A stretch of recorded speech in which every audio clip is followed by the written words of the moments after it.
Hi hello అండి, welcome back to my channel. వంకాయ ఎండు చేప వేసి కర్రీ చేస్తున్నానండి. ఒకసారి చూసేయండి ప్లీజ్.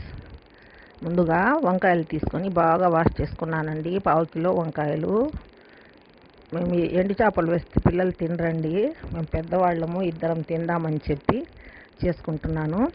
వంకాయలు 2 ఆనియన్స్ బాగా వాష్ చేసి తీసి పెట్టుకున్నానండి.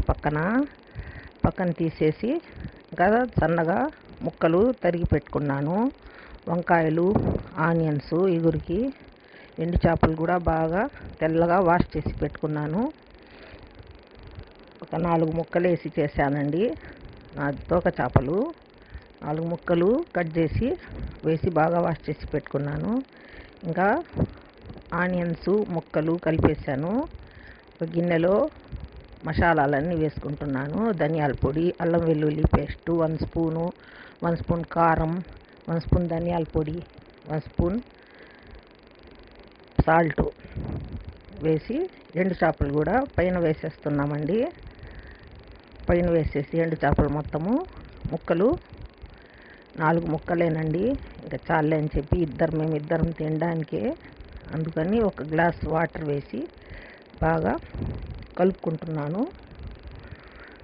కూర మొత్తం చేతితోటే బాగా కలుపుకుంటున్నాను. కలిపితే ముక్కలకి బాగా ఉప్పు కారం బాగా పట్టుకుంటుందని చెప్పి చేతితోటే బాగా కలుపుతున్నాను. సరి బాగా కలిపేసి స్టవ్ వెలిగించి స్టవ్ మీద పెట్టాను. గిన్నె 2 స్పూన్స్ ఆయిల్ వేసుకున్నాను. 2 స్పూన్స్ ఆయిల్ వేసి మూత పెట్టేశాను. మూత పెట్టిన తర్వాత ఒక 5 మినిట్స్ ఉడకనిస్తే చాలండి. తర్వాత కొంచెం సిమ్ మీద పెట్టుకోవచ్చు. పెట్టేశాను చూడండి. ఇప్పుడు ఉడుకుతూ ఉంది కూర. కొత్తిమీర 2 రెబ్బలు శుభ్రంగా వాష్ చేసి సన్నగా తరిగి పెట్టుకున్నాను ప్లేట్లో. కొత్తిమీర దించేటప్పుడు కూరలో వేద్దామని చెప్పి బాగా సన్నగా తరిగి పెట్టుకున్నాను. ఇప్పుడు తీసి చూస్తే చూడండి కూర ఎంత బాగా ఉడుకుతుందో. చక్కగా ఉడుకుతుంది, మంచి వాసన వస్తుంది. ఎండు చేపలు వంకాయ వేసి చేసుకుంటే పెద్దవాళ్ళు తింటారండి. ఇప్పటి పిల్లలు ఎవరు తినడం లేదు. ఇంకా పెద్దవాళ్ళైనా ఇష్టంగా తింటారని చెప్పి మేము ఇద్దరం చేసుకుంటున్నాము. కూర బాగా ఉడుకుతూ ఉంది. దేంట్లో పప్పుచారులో అయినా కానీ ఈ కర్రీ వేసుకొని తింటే చాలా బాగుంటుంది. ఉట్టి అన్నంలో అయినా కలుపుకొని తినొచ్చండి. లేదు 2 కూరలు కావాలంటే పప్పు పులుసు ఈ కూర అయినా తినొచ్చు, చాలా టేస్టీగా ఉంటుంది.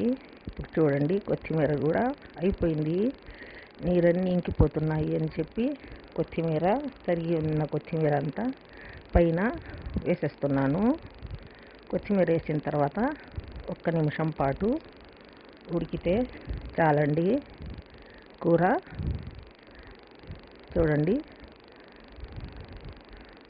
బాగా ఉడికిపోయింది.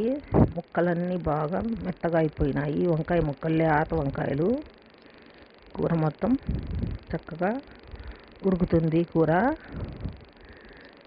టేస్ట్ చేసి చూస్తే ఉప్పు కూడా సరిపోయిందండి. 1 స్పూన్ ఉప్పు, అంటే ఎండు చేపల్లో కూడా కొంచెం ఉప్పు ఉంటుంది, అందుకని చెప్పి ఉప్పు తక్కువగానే వేసుకోవాలి మేము. తర్వాత దించేటప్పుడు చూసి వేసుకోవచ్చు.